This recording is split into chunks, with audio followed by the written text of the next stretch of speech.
everyone, MikeO back with another episode of My Collection. Today we're going to look at some 1994 Topps Finest. This is a team set of Philadelphia Phillies. 94 Finest was the second year that Topps put out the Finest set. First up here I have Ricky Jordan. He was a member of the 93 Phillies and someone that I enjoyed watching when I was a kid and was one of my dad's favorite players. The 94 Finest, they expanded the set. They made refractors a little more common. They made more cards overall. So there were many more cards than there were in the 93 set. I didn't care for the design as much as I did in 93. 93 I thought was an all-time classic. 94 is good, and I like them, but not quite as much. So we'll go through these here, and I will show off some of the cards. Another thing I like about this particular Phillies team set is the amount of 93 Phillies that are in there. And if you've watched my videos, you know I collect 93 Phillies stuff. And, of course, Tommy Green's another one. He was a member of the 93 Phillies and had a really nice run there with the Phillies. Next up here, Tyler Green. He was a Phillies prospect who really never amounted to much. He had one good half a season, made an all-star game, didn't win a game in the second half of that season, and was kind of out of baseball fairly quickly after that. But still a very, very nice card. Coming up here, we have Bobby Munoz, pitched for the Phillies for a very short amount of time. He was part of a trade following the 93 season. They acquired him from the Yankees. He had a lot of physical ability, but suffered from a tremendous amount of injuries. Pete Incaviglia here, great member of the 93 team, sensational player, had some big years with Texas and the Phillies before going on to Baltimore, and, you know, just a great power hitter. Len Dykstra, as they always put on the cards, but he was always been referred to mostly as Lenny Dykstra. He's here on this Finest card.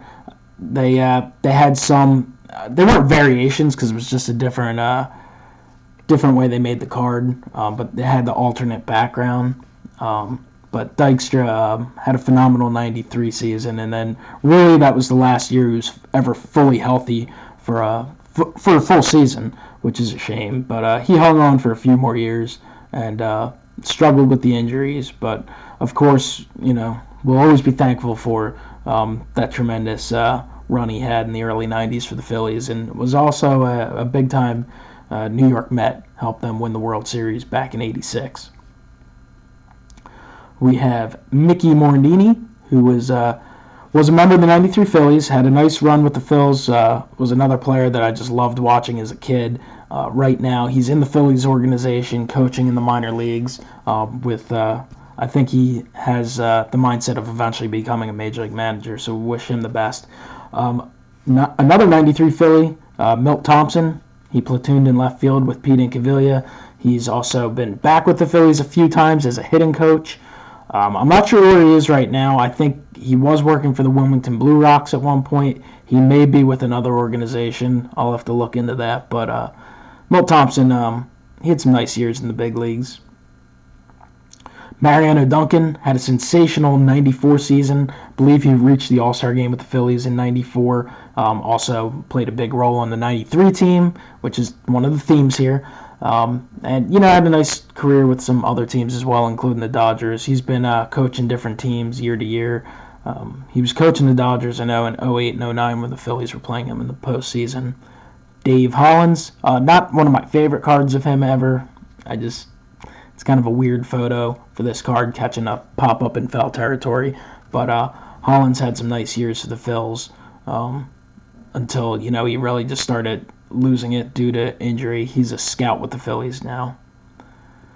Next up here, Mr. Kevin Stocker, who was one of the key cogs in 93. They brought him up late in the year from the minor leagues. He really stabilized the shortstop position, played a phenomenal defense, and hit .325, which was completely unexpected.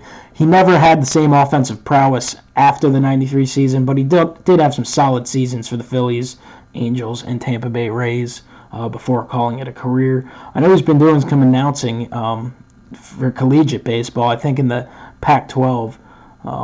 So we'll see if he can step it up a little bit from there. Next up, Mr. Curt Schilling, who, of course, is an all-time great, had a sensational run with the Phillies.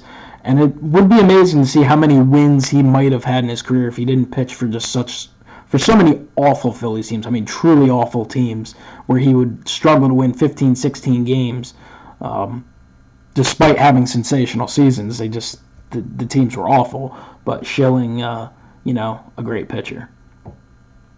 Next up here, and finally, Mr. Darren Daulton. Daulton, as I've stated in other videos, I've mentioned him a lot of times. A great Philly, had some great years, and wish him the best with his health. I did get a TTM return from him in the past. He signed a few cards for me. I've seen recently some people had some non-successes, so I mean, hopefully his health is okay. But check out some of my old videos. I have the successes with him, and I make mention of him in some other things. Want to thank everyone for watching. Comment below, let me know what you think about this set or any other set, and have a great one. I will talk to you next time. See ya.